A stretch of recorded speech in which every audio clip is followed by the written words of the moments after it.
Kkooti ne East African Court of Justice yekwanaganya emisango wakati wa mawanga agali mukago gwa East African Community, omukago okuli Uganda, Tanzania, Kenya, Burundi, South Sudani ne Rwanda. Kusikiliza masuala haya katika viwanja hivi, lakini pia tutakuwa katika tovuti mbalimbali. Kkooti enekola emirimu gyayo nga yesigamye ku bwayiro okuli akama 30 n'obulala okutuukiriza endagaano yateekebwako wakati w'amawanga gano agali mukago gwa East Africa. National institutions, which is also good practice to make sure that there is the issue of right of access to justice, the issue of good governance, the issue of social justice is also complied with. Olwalira abalamuzi okuva mawanga gano gonna basinzidde mu lukuŋŋaana lwa bannamawulire olutuuziddwa kkooti y'ebyobusuubuzi mu kibuga Kampala nga bakulembeddwamu okulembera kkooti y'ebyobusuubuzi wano mu Uganda, Stephen Mubiru, pulezidenti wa kkooti eno East Africa, n'akulira abalamuzi bonna mu kkooti eno nga bategeeza nga waliwo emisango egigenda okuba nga gitandika okuwulirwa. Kayobera Nesto anokoddeyo obuwayiro okuli aka-27 n'23 akakwasaganya emirimu egy'okulaba nga ebyo byonna ebyateekebwako omukono mu ndagaano eno mu nkola y'emirimu,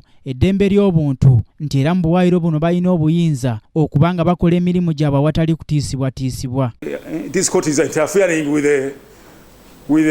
the independence of the partner states.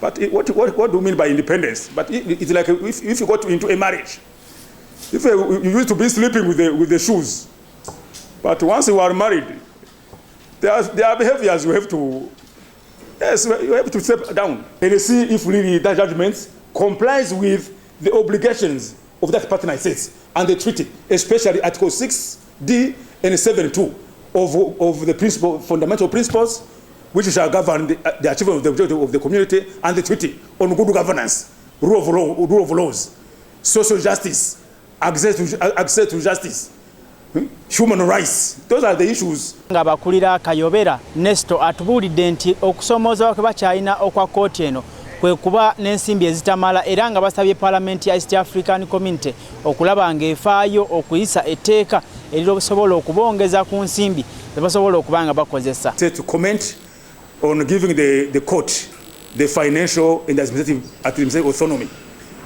So for us, we are happy that at least the Secretary General said that now it is a real time for the court to be given the financial and administrative autonomy. So we are waiting, because as you may be aware, the court does not make the law. They don't pass the law is the bill. That is the business of the politicians. Stephen Mubiru akulira kkooti y'ebyobusuubuzi wano mu Uganda agambye nti kino kyakuyamba bannayuganda okumanya kkooti eno bw'ekola.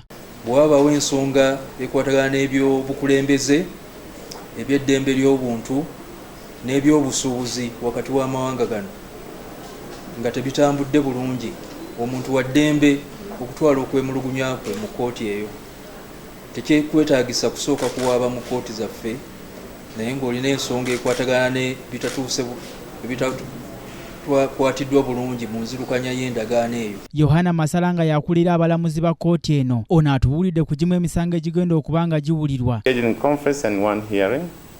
The scheduling conference will be a matter involving the Republic of Uganda and the United Republic of Tanzania, filed by the Center for Food and Adequate Living Rights. So we have continuous hearing every day. We have one matter or two matters for hearing, some of them involving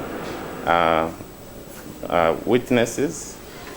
But then we also deliver rulings and judgments starting from the 28th of November up to the end of our hearings on 2nd December. Tange jigendo okukolwako mu nkola eno eya kkooti eno ya East African Court of Justice giri 21 okuva ku mitendera egy'enjawulo, kkooti eza waggulu saako n'ezisookerwako, era nga basuubira ng'ennaku z'omwezi 2 omwezi ogw'12 bajja kuba bamalirizaako n'egimu bajja kuba bawa ensalawo yaagyo, era nga balaajanidde bannayuganda saako n'abagoberera ensonga z'amateeka mu ggwanga lyonna n'omukago gwa East Africa okulaba nga baba basaale okugoberera emisango gino gyonna.